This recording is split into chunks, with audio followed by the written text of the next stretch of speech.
Hari Om. Can you all hear me? Give me a maybe thumbs up.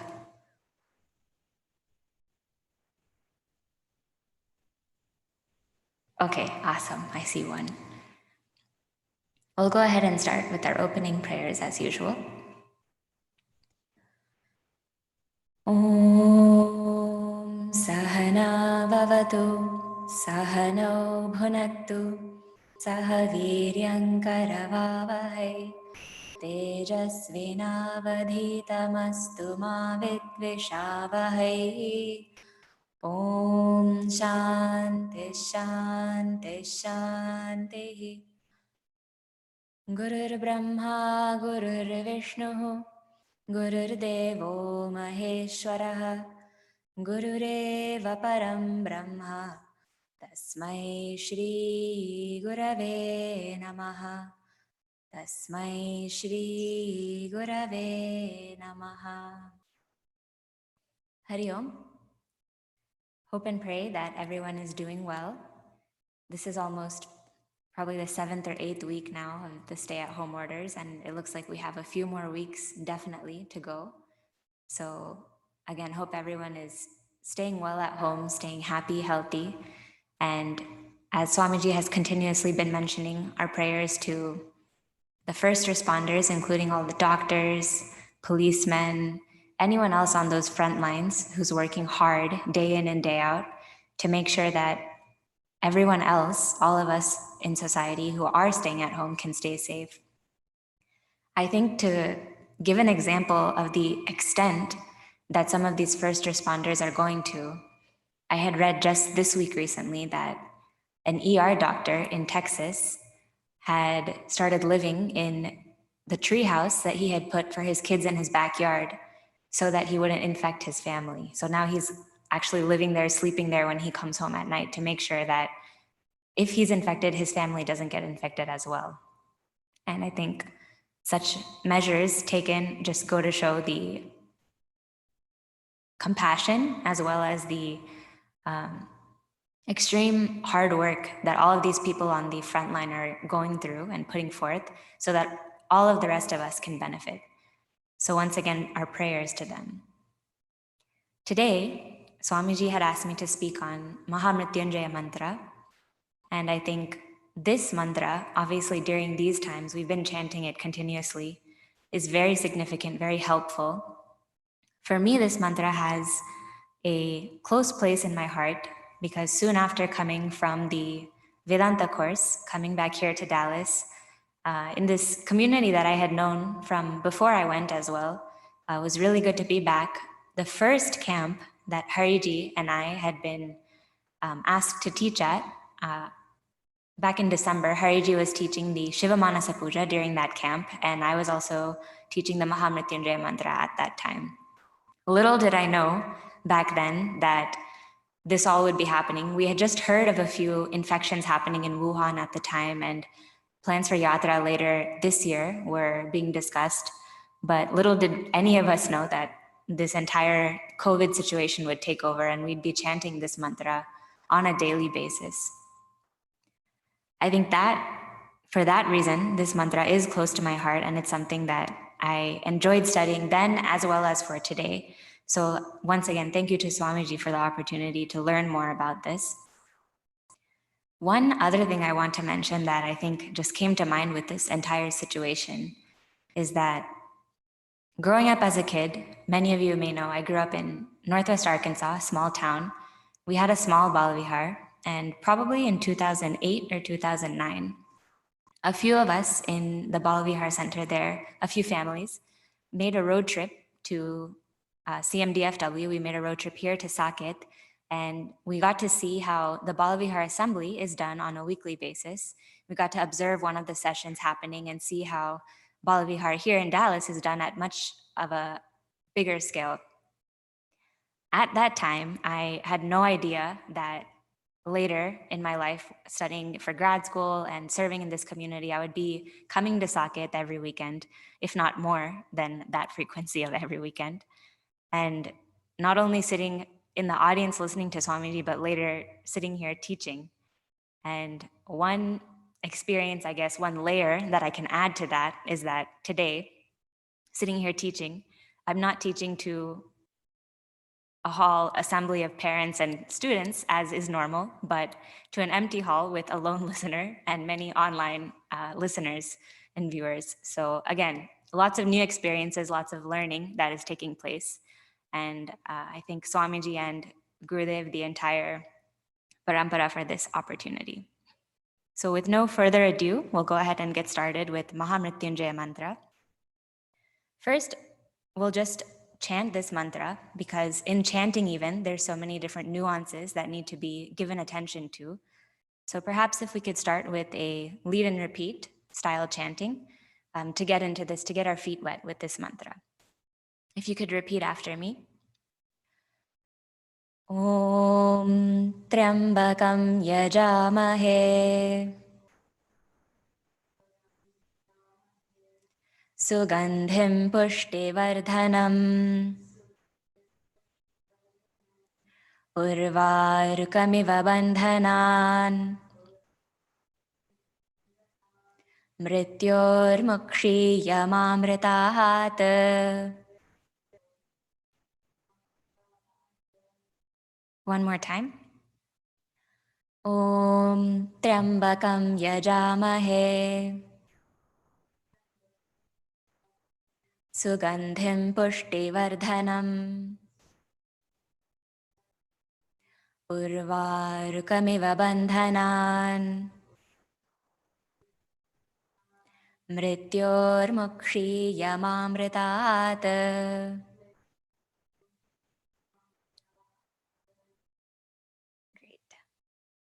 So a couple points in this chanting. The first one is this very first word, Triambakam, that's there. Often when this is chanted, many of us chant Trayambakam. But there's a small nuance here that needs to be attended to, which is if you look in the Devanagari script, you see that you have a half letter, a half consonant, plus a full ya. So you have a half tra plus a full ya.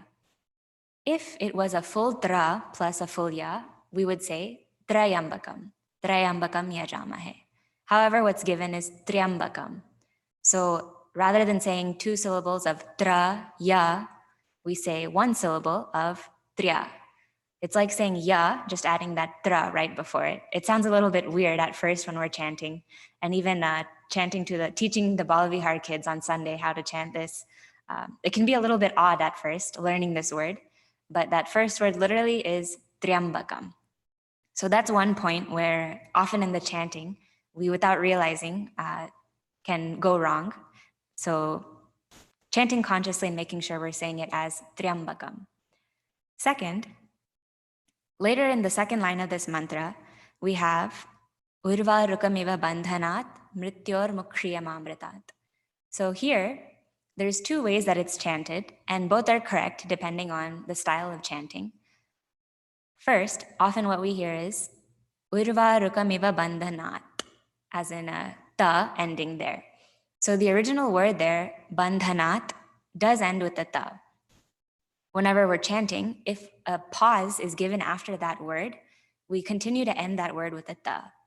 However, due to the Sanskrit grammar rules, if we're chanting that entire line together, so if we're chanting without a pause after the word bandhanat, then what happens is a small sandhi rule in Sanskrit where the ta gets converted to a na because it's followed by the next word, mrityor. So because of that rule, if we're chanting this entire line together, it would sound Urvarukamiva bandhanan mrityormukshiyamamritat. So again, if that pause is not given, then we convert that ta to a na. Both, technically speaking, are correct depending on the way that it's chanted. So since we'll be chanting this continuously, and Swamiji also has been chanting in this style of chanting the second line in one breath, we'll go ahead and end that second word, or that word bandhanat, with the na ending. So those two things are there in the chanting that I've seen with this Mrityunjaya mantra. Now coming to the mantra itself, Maha Mrityunjaya mantra. If we start from that very title of the mantra, we can see different aspects that are highlighted that give us a complete picture of what this chant is all about. Starting with the ending word there, mantra. In Sanskrit, it said, mananat trayate iti mantra. This is something that I think going through the Vedanta course and studying Sanskrit a little bit more in depth, just a little bit more in depth, I would say, definitely, because even 2 years, we're just barely able to scratch at the surface of understanding Sanskrit.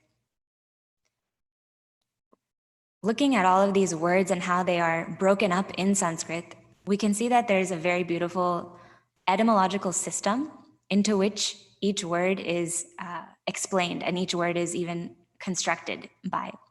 So with this word, mantra, it's not just some random set of letters put together that, forms this word mantra. As in English, it seems like most of the time we have random words, right, that make up different nouns that we know, like chair or stage or mic. It's just like random letters that have been put together, it seems like, to come up with these words. What we see in Sanskrit is quite the contrary. Each of these words that make up different nouns, different concepts, different symbols and ideas can be broken down into more words or even phrases that describe what that word means, what that word is, and what it consists of. So this really beautiful aspect of Sanskrit, again, can be applied to understand each word, each concept that we're studying or understanding. When it comes to the word mantra, mananat trayate iti mantra, that thing, I guess I could say thing, but honestly, that chant or that which you hear is a mantra which protects you, trayate, whenever you think about it, mananat, whenever you reflect upon it. So anything that we chant, anything that is given specifically from the Vedas, all of these mantras, whenever we chant them, whenever we think about them, they internally protect our mind. And that is what is the meaning of a mantra. So all of these mantras given in the Vedas, whenever we chant them, whether it's on a weekly basis or monthly basis, for some of us, I think watching Indian movies or other like pop media references we see sometimes, we only hear mantras once or twice in a lifetime, whether it's at a marriage festival or different, big events that happen. We hear these things that the priests are chanting. So those lifetime events definitely are there.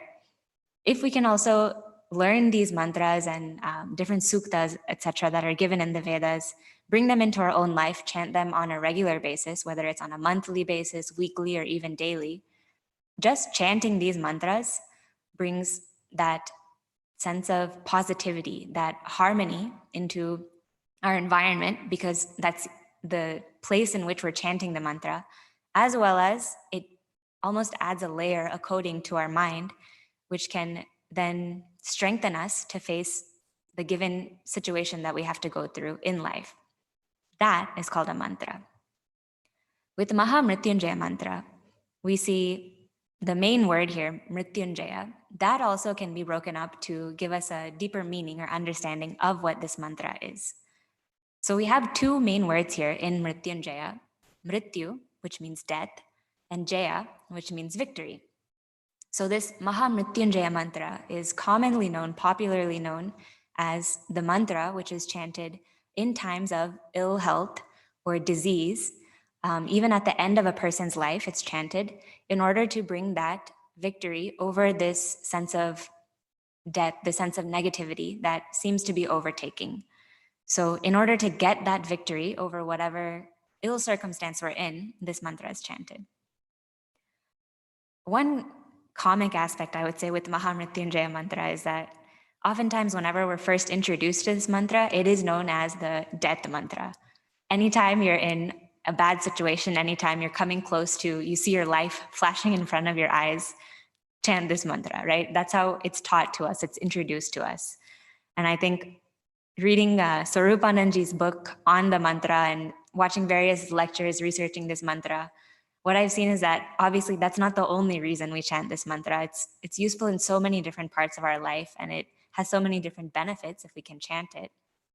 But going back to that idea of it being known as kind of the death mantra, as you all may know, here in CMDFW, we host the Youth Empowerment Program every summer where there's not a pandemic or endemic happening.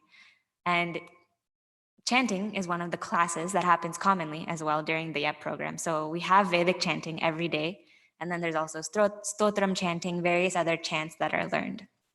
Maha Mrityunjaya mantra is one of these chants as well. I heard in one of the most recent batches that during one of the seva activities, I think probably 3 or 4 of the male students were moving some furniture from different buildings, and they were asked to move a mattress from one dorm building to another dorm building. And again, as you all may know, the YEP program happens in fast. So while they're moving this mattress, 2 boys at the front holding 2 boys at the back, and they're moving it from one building to another, they hear something from the roof above them, and it's kind of just like a rustling of leaves. And before they know it, a snake falls off the roof and lands right in front of one of the boys, right next to his feet. And when that happens, it just, plops next to them on the ground. All 4 of them drop the mattress and start running. But the boy who it happened to land right next to, it just fell right next to his feet, he immediately started chanting Maha Mrityunjaya mantra at that time. And I think this story became famous that entire summer, that yes, he chanted Maha Mrityunjaya mantra at this time whenever probably a poisonous snake fell right next to his feet. So this is how we get introduced to the mantra, right? We learn about this mantra in this form. But today, looking at the meaning of the mantra and some of the deeper significances, we'll see that it can be applied in many other circumstances as well. So, Maha Mrityunjaya mantra. Who is this mantra for, and where is it given? Again, going back to this concept of mantra, we see that within our Vedika Shastras, within our scriptures, there are 2 different types of compositions that are there, 2 different types of Shastras or scriptures that are there. One is the entire set of mantras that comes from the Vedas, and the other are called shlokas, which are man-made compositions, or what we call as paurushaya. So there's so many different stotrams that we have, so many different shlokas that we have that are composed by our various saints and mahatmas throughout our history. Ganesha Pancharatnam, Lalita Sahasranamam, many of these different stotrams include many different shlokas, and these are all composed by various sages in their times of brilliant revelation, and they write these entire beautiful stotrams. So all of these verses that are taken from these stotrams are known as shlokas. On the other hand, whenever we take any portion of literature from the Vedas, we call those paragraphs or anuvakas as mantras, because they're given from the Vedas, which are apaurushaya, not man-made compositions. They're eternal truths, which are revealed to various rishis over different eras, different time periods, and they're compiled together as the Vedas by our Veda Vyasji, of course. This Maha Mrityunjaya mantra specifically was revealed by Vishwamitra Rishi, and it is given in both the Rig Veda as well as the Yajur Veda. So we have 4 Vedas, right? We have, actually that's technically a wrong statement as well. Recently I heard Swamiji saying, we have 1 Veda, 4 books. So those 4 books of the Vedas include Rig, Yajur, Sama, and Atharva or Atharvana. And this Maha Mrityunjaya mantra is given in both Rig Veda as well as Yajur Veda. Maha Mrityunjaya mantra is also given in the Namakam portion of Rudram, which may be a more popular, more well-known place for many of you, a well-known reference for many of you. With Rudram, I think probably the first time I heard it was in India. In my mother's village, there's a huge Shiva temple, and it's a really old historic temple. One of my uncles had told me that back in the time of either the Chola dynasty or one of the dynasties before that, the king at that time had built a tunnel underneath that temple to a nearby village, probably a couple 100 kilometers away, that connected the 2 temples. So that Shiva temple was famously known for that. And whenever we visited India as a kid, I used to wake up on like Saturday morning, nobody gets up early, right? That's a morning to sleep in. And me and one of my cousin's sons, we used to wake up and go to the temple to watch the Abhishekam happening, because that was something we didn't get to see often. And during that Abhishekam, whenever they're pouring all the various panchamritas and all the various fruit juices on the Shivalinga, they chanted something that was very long, very repetitive. And I remember thinking, like, this is so new to my ears. I've never heard it before, but it was something I wanted to learn as a kid because it sounded so beautiful. It sounded so entrancing and chanting. And later, as I was going through Balvihar in high school, in college, learning more of these Vedic chants that we teach in the mission, I realized that that chanting that they had done during that time was the Rudram Namakam and Chamakam. So luckily, I also got an opportunity to learn that, and it's in the final Anuvaka of the Namakam portion where this Maha Mrityunjaya mantra also comes. The Anuvaka begins with this Maha Mrityunjaya mantra. So, as you might have guessed, this Maha Mrityunjaya mantra is on Bhagwan Shivji. And not only Shivji in general, but the specific form of Shivji known as Triambakeshwara. And that very Triambakeshwara is who is addressed in this first word of the mantra. In the mantra, when it's said, Triambakam yajamahe, the meaning there that's given is, I worship or I pray to this Triambakeshwara, this Bhagwan Triambakeshwar. So this is a form of Lord Shiva who's also very well known. He has 3 eyes, and he's known for protecting anybody in times of ill health, specifically disease times, or any time where there is a discomfort happening at a bodily level, at a physical level.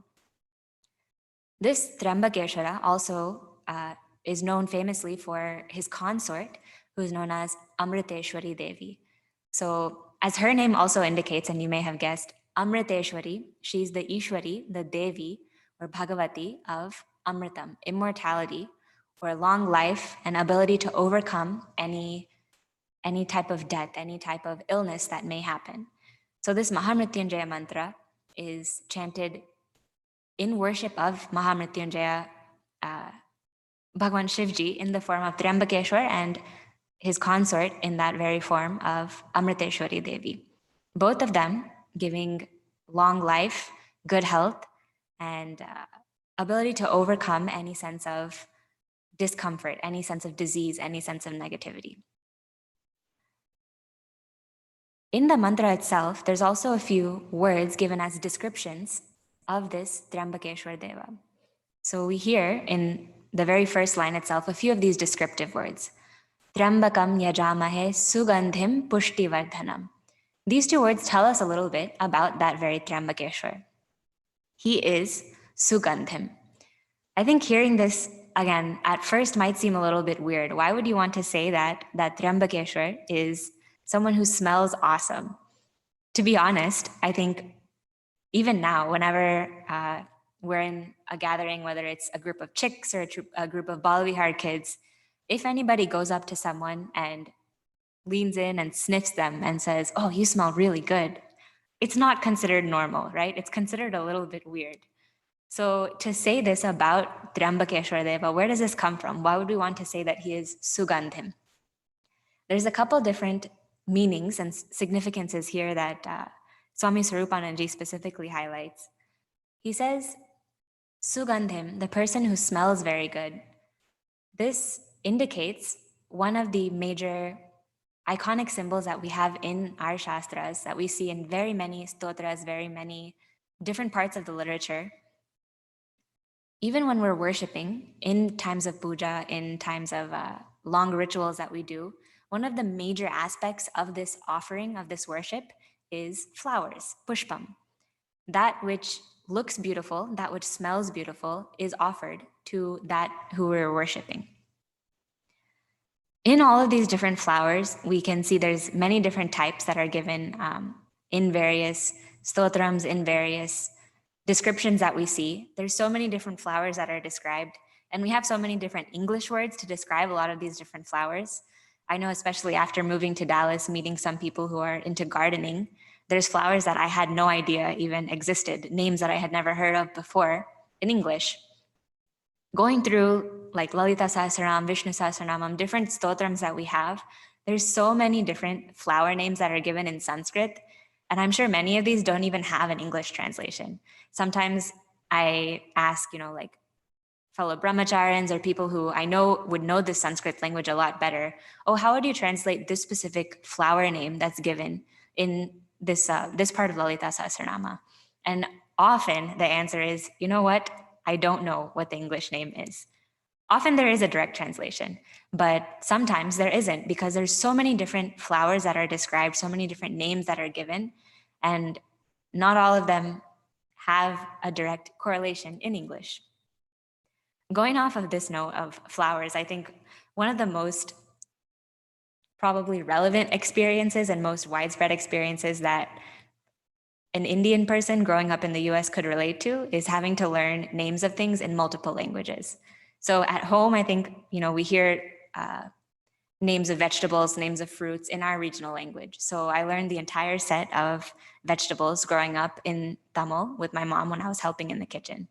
And then going to the grocery store with my dad, he says, okay, we need to get this, this, and this vegetable. And we look at the labels that are given, in whatever store we're in, and they're all in English. So now we have to directly translate, okay, what is this vegetable in our Indian regional language? How do you say that in English? Does this directly translate to this? And then there's all the confusions that also come up whenever there's multiple words for the same thing. I think in college once I went to the store and my mom had asked for coriander and I saw cilantro and I was confused. Are these the same things or are these two different things? And they're both English words too, supposedly. So trying to figure out like differences between these words and then also tying that back to the word that she's telling me on the phone in Tamil, trying to keep all of these straight, right? This is like a common experience of growing up here in the US as an Indian child. So I think this experience I just remembered as going through all these different flower names in Sanskrit. So many of them are given, and not all of them have a direct translation to English. In all of these flowers, all of these different offerings that are given, that are described in our various pujas and rituals, one of the most famous, one of the most widespread and commonly recognized is the lotus flower. And this is so for two main reasons.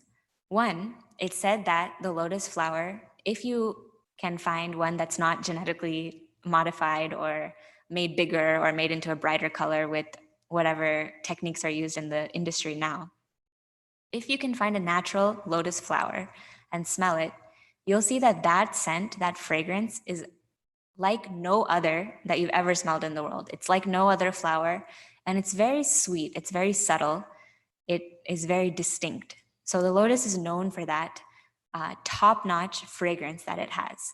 And not only this, but as you all may have probably thought of as I began to speak about the lotus, it's also commonly known for growing in very muddy, dirty environments, in swamp environments. And despite all of these dirty, I guess, negative things that it's growing in, it still produces the most beautiful scent, the most beautiful fragrance. And that fragrance is taken, that flower is taken as an offering in our pujas. So this concept of being able to produce something so positive in the midst of all negativities, this is almost a reminder that's pointed out here in this sugandhim description of Bhagwan Shivji, of Triambakeshwar specifically. We see in so many different parts of our Shastras and so many different stories, whether it's our Puranas, our Itihasas, our Vedas themselves, whenever descriptions are given of Bhagwan Shivji, it's almost like he is the hotline for any troubling situations, the troubleshooter, right? Anytime that anything wrong is happening, first, of course, people will go to Brahmaji because he's the creator. He should be able to fix everything. And if he's not able to, he'll say, okay, go to Vishnu Bhagavan. He should be able to help you. He's the one who maintains everything, so he'll help you solve your problem. So entire group of people, entire group of devotees then goes from Brahmaji's house, Brahmaji's place in Brahmaloka to Vaikuntha, where Bhagavan Vishnu is. And of course, they knock on the door. Jaya Vijaya let them in. They see Lakshmi Devi first. She welcomes them in. They go in to see Bhagavan Vishnu. And if he's also not able to solve this problem, he's going to refer them to one person. And that one person is Bhagwan Shivji. So in this way, he's kind of that troubleshooter, that hotline person that everybody goes to, and he solves the problems that come all the time.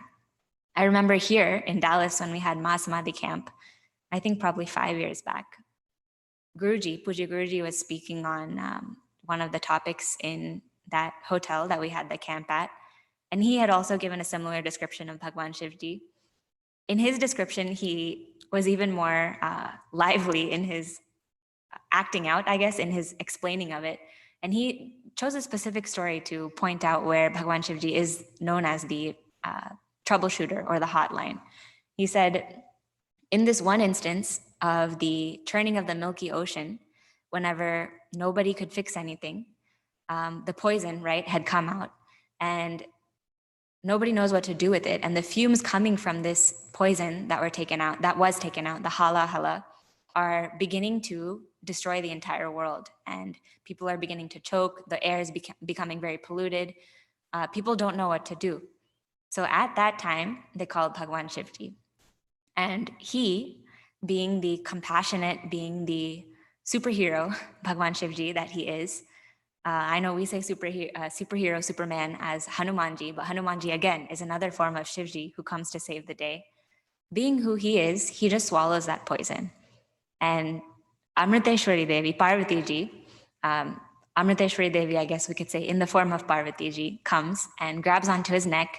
She holds that poison there so that it doesn't kill him, it doesn't hurt him, but it also doesn't go out and pollute the world. So he's somebody who, like the lotus flower, despite being in a very negative environment, maybe a harmful environment, is somebody who can take in that negativity, take in that stress, and make sure that it neither harms him internally nor becomes a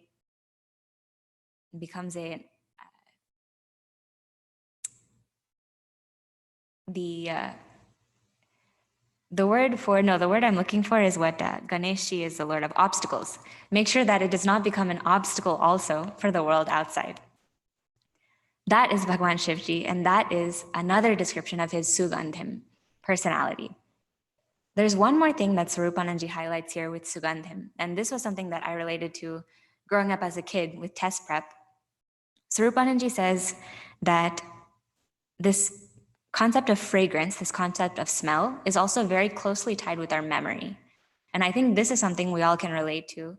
I remember growing up in even elementary schools, whenever we're getting ready for standardized testing, whenever we're learning concepts, and even whenever we're sitting down to fill out a huge bubble test, as we used to call them, right, where you just have lots of different bubbles of A, B, C, D, E, multiple choice, and you have to pick whichever, fill in the bubble and go through so many different sheets of these answers. Before we sat down to take that test, and also when we're studying for that test, going through all the concepts, teachers would give us a peppermint. It would be like, the regular red and white color peppermints that have that peppermint flavor, or the spearmints also, so those green and white instead. As kids, we used to be really excited when we got the green ones instead of the red ones. So the teachers would give us these peppermints while we're learning the concept, and then again, probably 3-4 months later, as we're sitting down to take the exam, they would give us a peppermint while we're like sharpening our pencils, while they're handing out all of these answer sheets, and we're just sitting in the chair getting ready to take this test.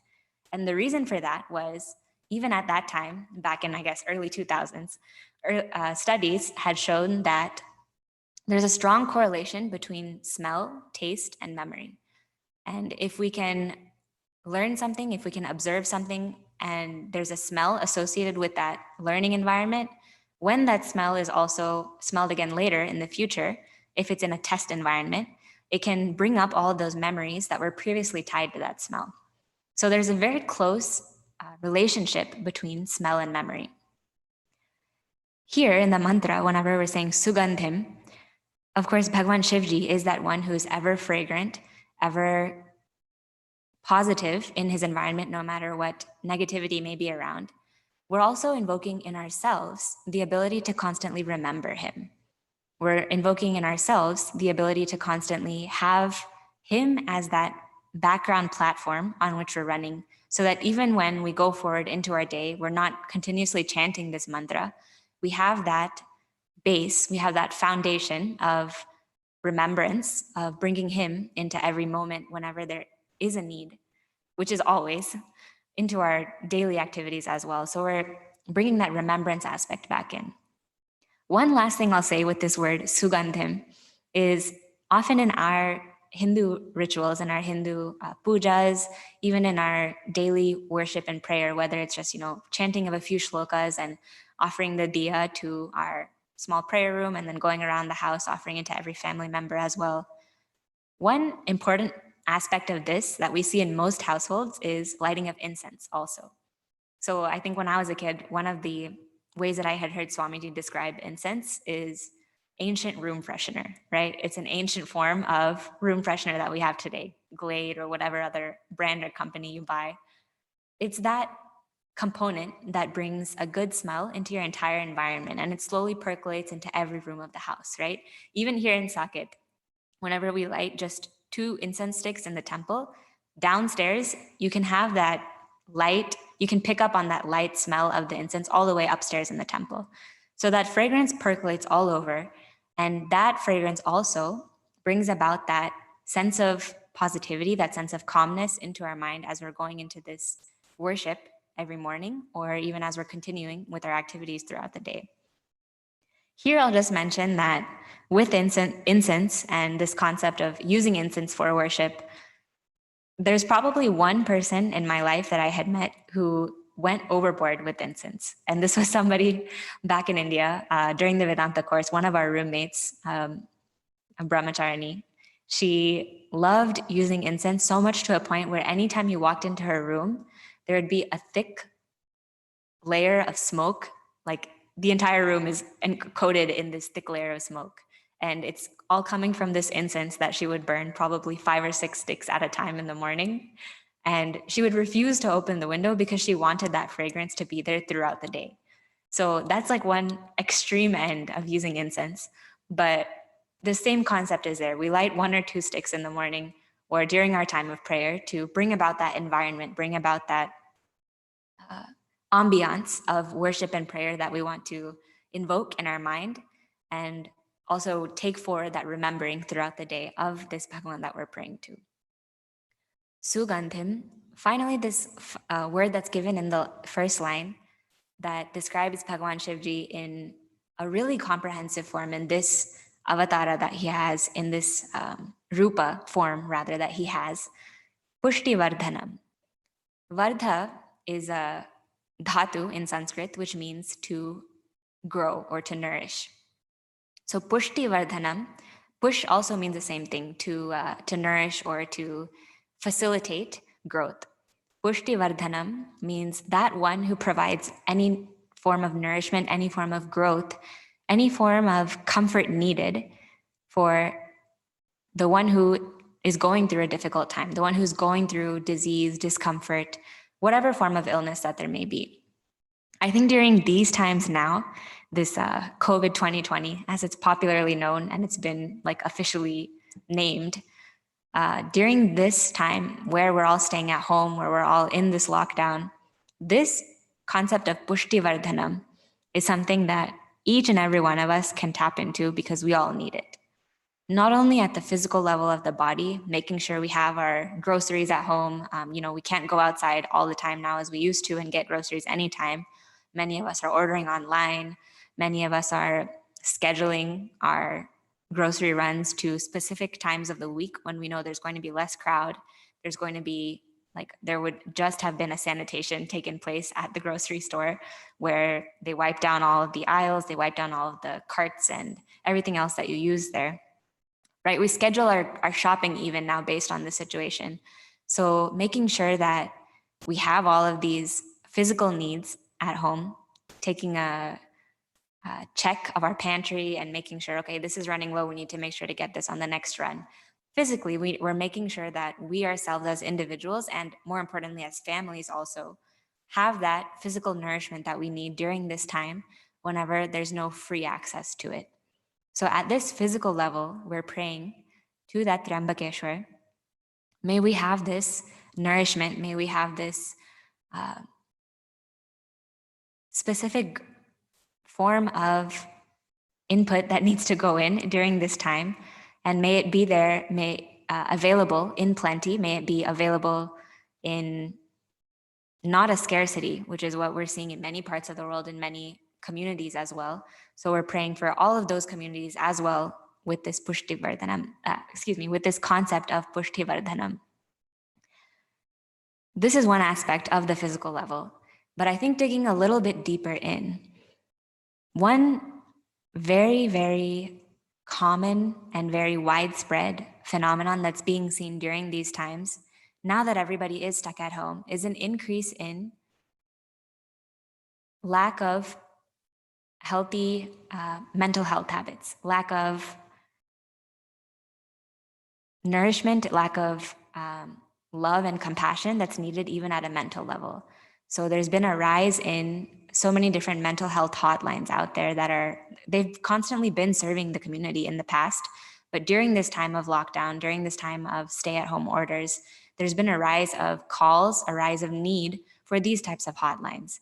There's been a rise of abuse that may happen at home now that people are all stuck at home and there's nowhere else to go.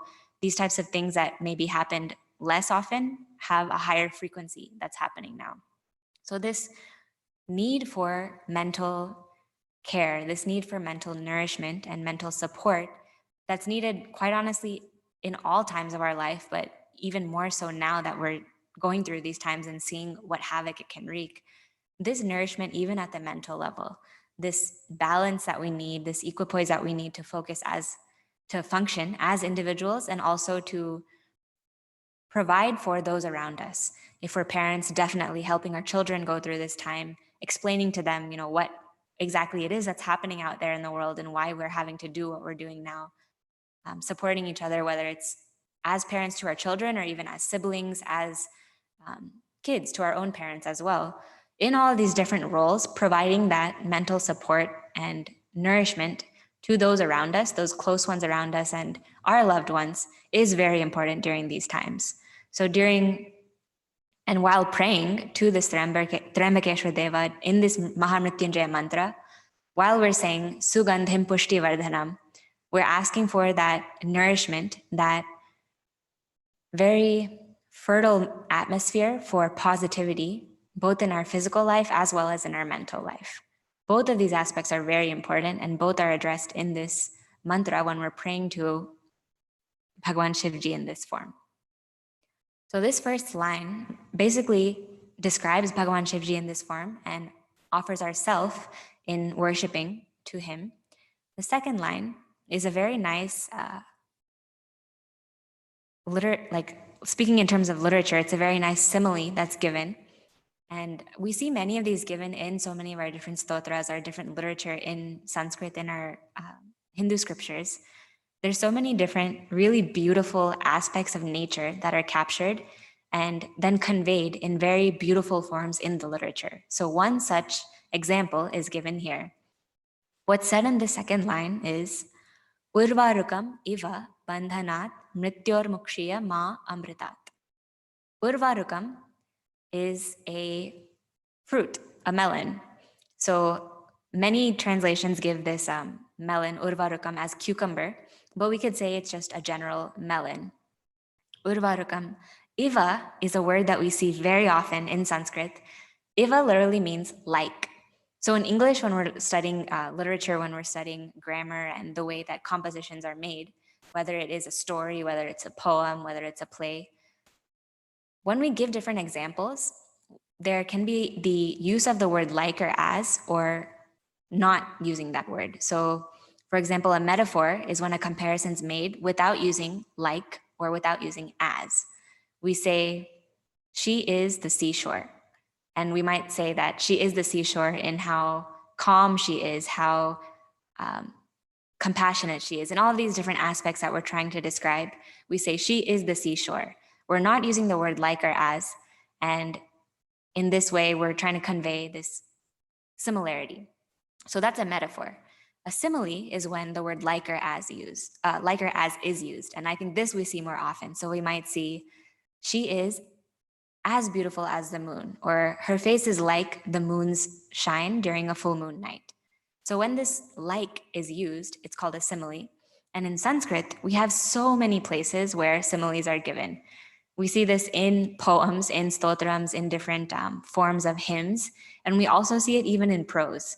So for example, Shankaracharya ji, he's written commentaries on the major Upanishads, as well as Bhagavad Gita, and many other parts of our Hindu scriptures as well. In all of these commentaries that he's written, which are in prose, just paragraphs on paragraphs of sentences in Sanskrit describing and opening up the various literature that he's writing on. In these commentaries, so many times, he'll give an example and say, iva. He'll use this word like in order to describe what's going on. So here we have a similar usage of this simile. Urvarukam eva bandhanat. Bandhanat means from this bondage, away from this bondage.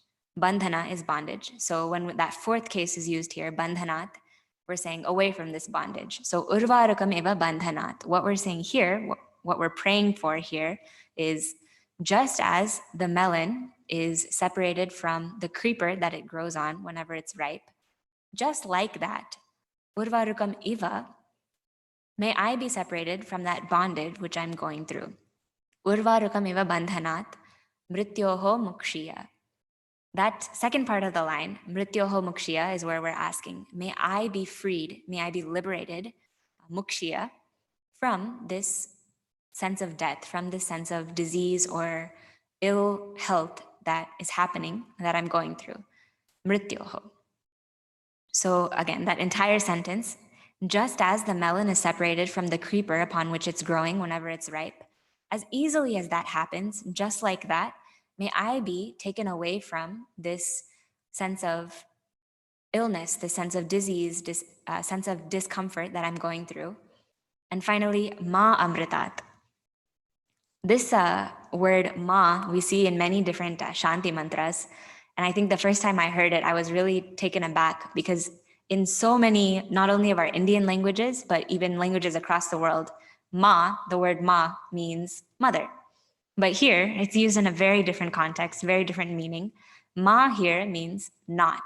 So it's kind of a negative meaning in the sense of not that, not this. Ma amritat means, may I not be separated from amritam, immortality. So we're asking for two things here. May I be separated from this bondage that I'm experiencing. May I never be separated from this amritam, this immortality that I'm seeking. Looking a little bit closer at this, why is it that a cucumber or a melon is taken as this simile? So when we're looking at plants, vegetables, all this different fauna that we see in the world, there's different categories of things that grow, right? So many things grow underground. We see like potatoes, different types of starch family vegetables, yams even, grow underground. And the next category of flora and fauna that we see are those which grow on top of the ground. So they grow in small bushes or they grow in trees. Somebody once asked, why is it that melons and big fruit grow on creepers, which are on the ground, whereas small things like almonds and smaller fruits like apples grow in trees? Shouldn't it be the other way around? And the answer to that is no, it shouldn't be the other way around, because if and when one of those things growing on the trees falls, it's going to hurt if it falls on somebody. So imagine being hit by an apple that falls versus being hit by a big like cantaloupe or something, right? Everything's been planned out, everything's been engineered in the right way already. So these big fruits, these melons that grow on creepers, that grow on the ground or just on little shrubs, what we see often with these is that whenever they are ripe, whenever they're ready to be eaten, whenever they're just at the peak of their growth, they don't need to be plucked from the creeper they're growing on. They automatically are released, or they automatically just fall from that creeper that they're growing on. So just like that happens, just like that naturally happens at the time of peak or at the time of maturity, may I grow to that fullness, may I grow to that mature state, that peak, and at that time, whenever I'm ready, may I be released from this bondage. That is what we're praying for in this Maha Mrityunjaya mantra. Not only that, may that release of bondage happen, but that growth that occurs all the way up until then, may all of that happen quickly. May all of that happen soon as I'm going through this negative experience. This is what we see in Maha Mrityunjaya mantra. I think there's so many other things that can be said and so many other things that are also there, kind of hidden in this mantra, but we're almost out of time for today. So as Swamiji has been doing, we'll conclude with Hanuman Chalisa, and then at the end, if we have time, we'll chant Maha Mrityunjaya mantra as well a few times. Like Swamiji, I also am not the greatest singer. So Swamiji often jokes that with the three of us here in Dallas, Brahmachari, Hariji, Swamiji, and myself, we have one singer, and that's Hariji, who hopefully will be speaking soon, but is not here today. So my apologies as I go ahead and chant this Hanuman Chalisa. If my pitch suddenly changes or my raga changes, I'll try to maintain a steady chanting. I think chanting is something I can do. So join me as we chant in this Hanuman Chalisa.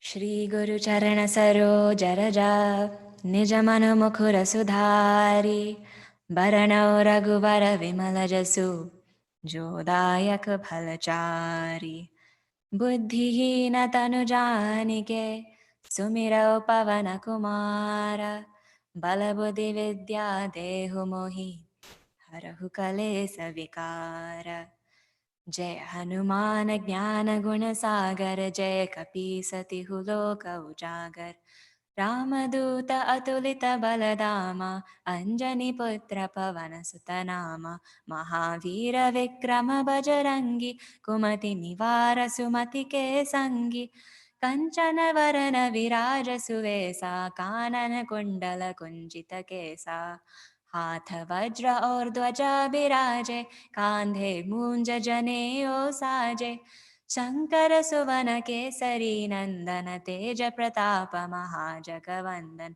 विद्यावान गुणी अति चातुर राम काज करिबे को आतुर प्रभु चरित्र सुनिबे को रसिया राम लखन सीता मन बसिया सूक्ष्म रूप धरि सियहि दिखावा विकट रूप धरि लंक जरावा भीम रूप धरि असुर संहारे रामचंद्र के काज सवारे लाय संजीवन लखन जियाए श्री रघुवीर हरषि उर लाए रघुपति कीन्ही बहुत बड़ाई तुम मम प्रिय भरतहि सम भाई सहस वदन तुम्हारो यस गावे अस कहि श्रीपति कंठ लगावे सनकादिक ब्रह्मादि मुनीसा नारद सारद सहित अहिसा यम कुबेर दिगपाल जहाते कवि कोविद कहि सके कहाते तुम उपकार सुग्रीवहि कीन्हा राम मिलाय राज पद दीन्हा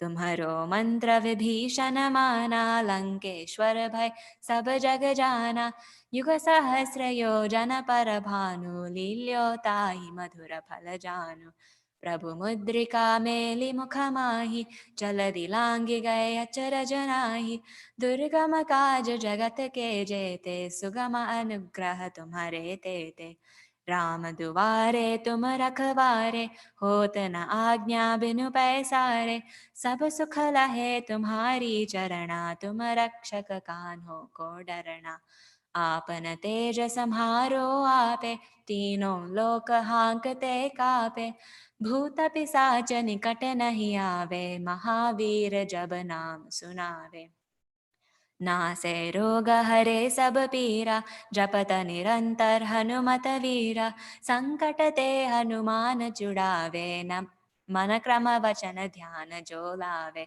सब पर राम तपस्वी राजा तिनके काज सकल तुम साजा और मनोरथ जो कोई लावे, सोई अमित जीवन फल पावे। चारों युग परताप तुम्हारा, हे परसिद्ध जगत उजियारा। साधु संत के तुम रखवारे, असुर निखंदन राम दुलारे। अष्ट सिद्धि नव निधि के दाता, असबर दीन जानकी माता। राम रसायन तुम्हारे पासा, सदा रहो रघुपति के दासा। तुम्हारे भजन राम को भावे, जन्म जन्म के दुख बिसरावे। अंत काल रघुबरपुर जाई, जहाँ जन्म हरि भक्त कहाई। और देवता चित्तन धरई, हनुमत से सर्व सुख करई। संकट कटे मिटे सब पीरा, जो सुमिरे हनुमत बलवीरा। जय जय जय हनुमान गोसाई, कृपा करहु गुरुदेव की नाई। जो सत बार पाठ कर कोई, छूटहि बंदी महा सुख होई। जो यह पढ़े हनुमान चालीसा, होय सिद्धि साखी गौरीसा। तुलसीदास सदा हरि चेहरा, कीजय नाथ हृदय मह डेरा। कीजय नाथ हृदय मह डेरा। पवन तनय संकट हरण, मंगल मूर्ति रूप। राम लखन सीता सहित, हृदय बसहु सुर भूप। सियावर रामचंद्र की जय, पवन सुत हनुमान की जय। उमापति महादेव की जय, बोलो भाई सब संतन की जय। ॐ त्र्यम्बकं यजामहे सुगन्धिं पुष्टिवर्धनम्, उर्वारुकमिव बन्धनान् मृत्योर्मुक्षीयमामृतात्। ॐ त्र्यम्बकं यजामहे सुगन्धिं पुष्टिवर्धनम्, उर्वारुकमिव बन्धनान् मृत्योर्मुक्षीयमामृतात्। ॐ त्र्यम्बकं यजामहे सुगन्धिं पुष्टिवर्धनम्, उर्वारुकमिव बन्धनान् मृत्योर्मुक्षीयमामृतात्। ॐ सर्वे भवन्तु सुखिनः, सर्वे सन्तु निरामयाः, सर्वे भद्राणि पश्यन्तु, मा कश्चित् दुःखभाग् भवेत्। असतो मा सद्गमय, तमसो मा ज्योतिर्गमय, मृत्योर्मा अमृतं गमय। ॐ पूर्णमदः पूर्णमिदं पूर्णात् पूर्णमुदच्यते, पूर्णस्य पूर्णमादाय पूर्णमेवावशिष्यते। ॐ शान्तिः शान्तिः शान्तिः। हरिः ॐ श्रीगुरुभ्यो नमः। हरिः ॐ. Prayers for everyone as we continue to stay at home. May we all stay healthy, and may those first responders especially stay strong. May they stay healthy during these times, and may we all continue to be able to stay positive, especially during these times and getting through the next few weeks as we go through more stay-at-home orders, as we go through more restrictions that may be in place. And may we also continue to log into these satsangs and stay positive. So next week, I think we'll have perhaps Brahmachari Hari speaking, and may we continue to learn as we go through these online series during these special times. Hari Om.